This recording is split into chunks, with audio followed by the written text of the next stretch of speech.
You know exactly what amounts? It amounts to a disorderly conduct. And the consequences are very clear. You're a person, you're a people. But that is a language that is allowable outside the doors of these chambers. As long as you're in this chamber, you shall refer to your colleagues as honorable senators. Kindly proceed. What is your point of order, Senator Bond? Yes, Mr. Speaker. Mr. Speaker, understanding order number 122, and Mr. Speaker, sir, allow me to read, that speaks to disorderly conduct. Yes. Number 1B, a senator who declines to retract the use of unparliamentary language or declines to offer apologies despite having been ordered to do so by the Speaker is engaged in disorderly conduct. Mr. Speaker, I cannot be voted for by 300,000 people in Kakamega, and Mr. Speaker, I come here and be made a figure of the kind of picture that the Honorable Senator for Nairobi is painting. We need to call him on order unless, Mr. Speaker, you want to allow this House to degenerate into a fist fight. If you allow me as a bullfighter, I'll fix him here and now and it will be sorted out. Mr. Speaker, sir. Senator Boni, that Senator Mogeni, have your seat. Senator Sifuna, have your seat. Sit down, Senator Sifuna. Senator Boni, that is unparliamentary. You have to withdraw it. Senator Sifuna, when I brought up the issue of how to address his colleagues, he proceeded to withdraw that. He did withdraw, unless you're not keen. Senator Boni, you were doing very well until you brought out your character of bullfighting. Thank you. Thank you, Mr. Speaker. Mr. Speaker, Senator Boni, you cannot threaten to fix honorable senators on the floor of this House. Kindly proceed to withdraw that. Thank you, Mr. Speaker. I want to confirm, as I withdraw and apologize to the House, that this is not the place to fix him, and I would never fix him in this House. But if he gives me an opportunity, Mr. Speaker, outside this House, there, Senator, we cannot allow. Just leave it there. Mr. Speaker, we cannot allow small voice. Senator Boni, have your seat. Now, honorable senators. Order, honorable senators. Order, honorable senators. We have such an important order to prosecute before us. We have such an important matter to prosecute before us. We are wasting a lot of time on what I will term, Senator Mogeni, you shut up, the chair is speaking. I have not given you the opportunity to speak. Senator Mogeni, you're out of order and I'm calling you to order. Then wait for the chair to give you that opportunity. You persist, you know exactly what will befall you. Now, honorable senators, we have such an important matter before us. We are taking a lot of time, seriously on frivolous, if I will say, points of order. Senator Sifuna, the way you're making your comments, you're inviting unnecessary points of order. You're making good points, but there's a way you can put them across without necessarily having to attract the kind of points of order. Stop throwing jabs. Go straight to your comments, make your comments, let's conclude this business. Proceed, Senator Sifuna. Thank you, Mr. Speaker. For the avoidance of doubt, it gives me great pleasure to again withdraw my comments by referring to honorable senators as people. I withdraw and apologize. Mr.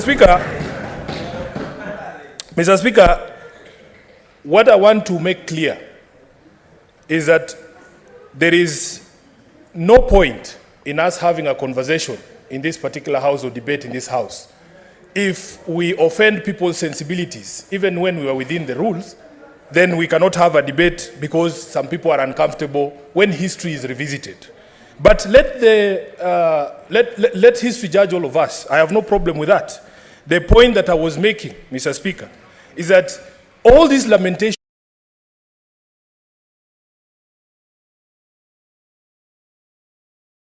lack of drugs or services in your county, when you had an opportunity to better the lot of your county, but you chose other things. Mr. Speaker, let me repeat here that you should not expect plaudits. You should not be expecting that people will praise you or say you are a good man because you've done something that you are required to do anyway, something that you are paid to do anyway. It's like us or myself here expecting that the people of Nairobi will clap for me because I came to the chamber this afternoon. That is exactly what I was elected to do. We were elected here to fight for all the resources that we can get to come to our counties. And when we do the opposite, we should learn to live with the decisions that we take. Let's not run away from the decisions that we've taken, Mr. Speaker.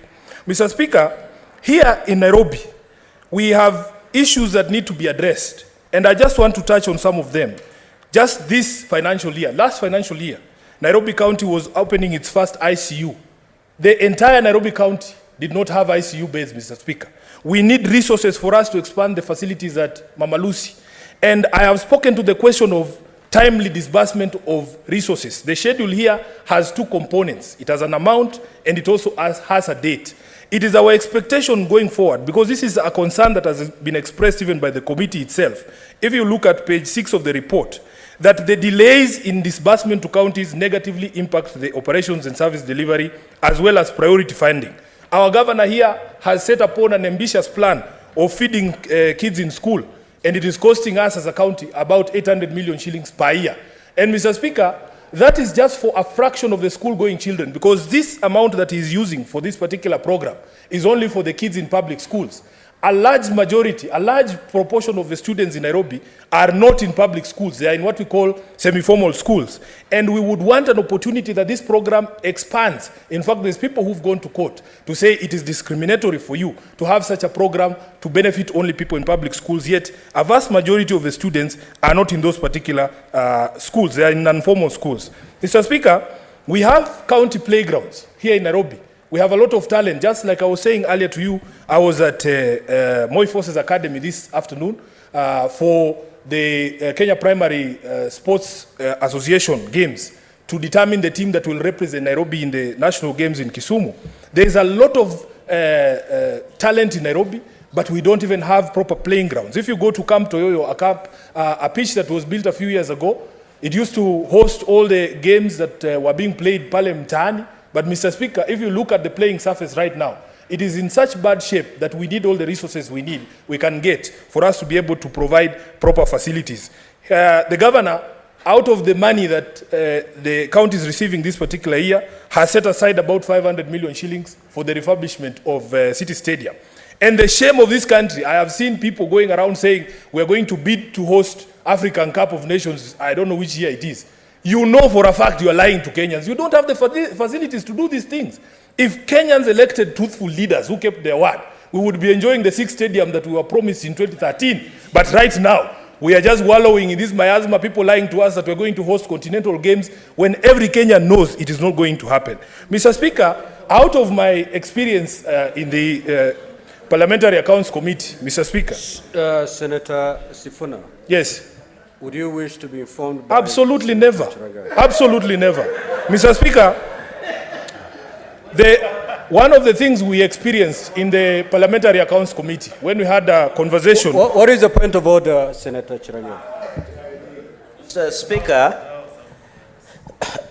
Mr. Speaker, I'm rising under Standing Order 101 and 105 because the Senator, is it in order for Senator Sifuna to indicate that this country has never hosted a continental event, sports event. Yet Kipchoge Keino Classic was done in Eldoret, and also several, it was done, all African Games was done here, the athletics was done here in Kasarani. Is it in order for him to mislead the great people of Nairobi and Kenyans by alleging that this country has never hosted or held, Mr. Speaker, the events. Is it in order? Order. Senator. And World Rally Championship, Mr. Speaker. Senator Cherargei, when your colleagues are speaking, it's good to pay attention. So that when you raise on a point of order, you raise on a point of order on the speech that they've made.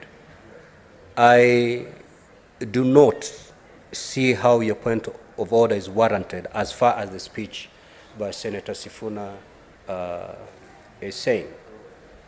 He never, I did not, unless the Hansard bears as witness, I did not hear him say that as a country we have not hosted continental events. He alluded to just one event that as a country would wish to host. That is the AFCON. Okay? And he said, with the state of infrastructure we have, we may not be able to do that, but we could have been able to do that had we started this journey in 2013. That's what I got to understand from the Honorable Senator. Senator Sifuna, what is the point of order, Mogeni?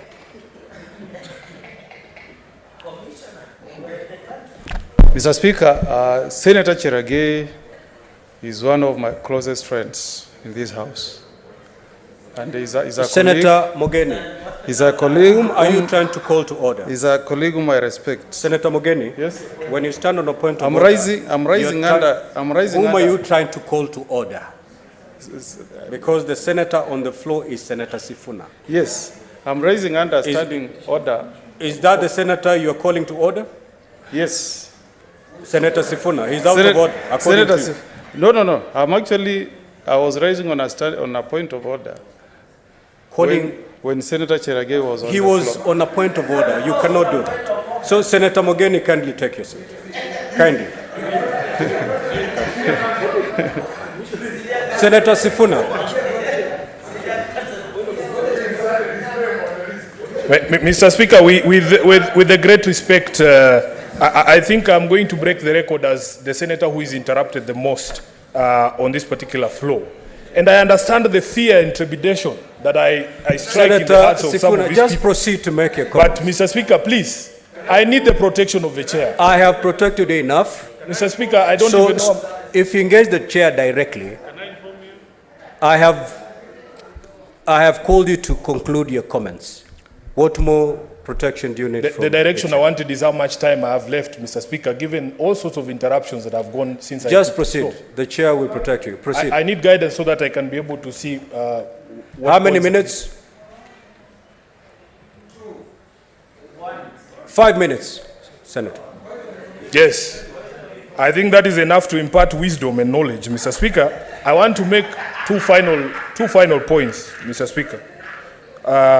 And this is drawn from the experience that I had at the County Public Accounts Committee when we had an engagement with the Treasury and the KRA. Mr. Speaker, it was clear that the National Treasury has taken the word national in its name to imply or to mean that they serve the interests of the national government first. Mr. Speaker, the evidence is there that just 2 months to the close of the financial year 2022-2023, 20% or 90 billion that was due and had been allocated to the county governments had not been dispersed just 2 months to the close of the financial year. And compare that to the only 10% of the almost 2 trillion shillings that was due to the county, to the national government that had not been disbursed. One of the things that we want to see is that the National Treasury should be encouraged in the disbursement of resources to respect the two levels of government so that there is no favoritism, as can be demonstrated from the amount of money that was spending during this financial year, just those few months to the close of the year. Mr. Speaker, as I have said, we in Nairobi have a lot of issues. We would like for devolution to work. We would like for all the resources we can get to go to the people of Nairobi so that they can be able to do the things that is expected of us as a county government. Mr. Speaker, what I want to finalize by saying is that I have a lot of respect for all of our colleagues here. But Mr. Speaker, it is becoming increasingly evident to me that I might be a marked man in this House. That, Mr. Speaker, every time that I stand up here, I have even had somebody who I know for a fact cannot beat me in a fair fight, challenging me to a fight, Mr. Speaker. Sifuna. It is very unfair. Senator Sifuna. Yes. It's okay. There's nothing wrong with that. Senator Sifuna, you know the responsibility of protecting a senator lies in the hands of the chair. If you feel you've been marked, you can only address your concerns to the chair. Throwing similar jabs on the other side, because you've been, and I ruled that particular statement unparliamentary, but still you're clinging on it. No, Mr. Speaker, because a threat has been made. It has been withdrawn. So conclude your remarks and sit. Mr. Speaker, it's no longer subject of discussion. It has been withdrawn. Mr. Speaker, if you allow me, because I've asked you to protect me on many occasions, I want to ask that on this one, please don't protect me. I would want to welcome that challenge that has been put by the Senator. Obviously, Senator. Thank you very much, Mr. Speaker.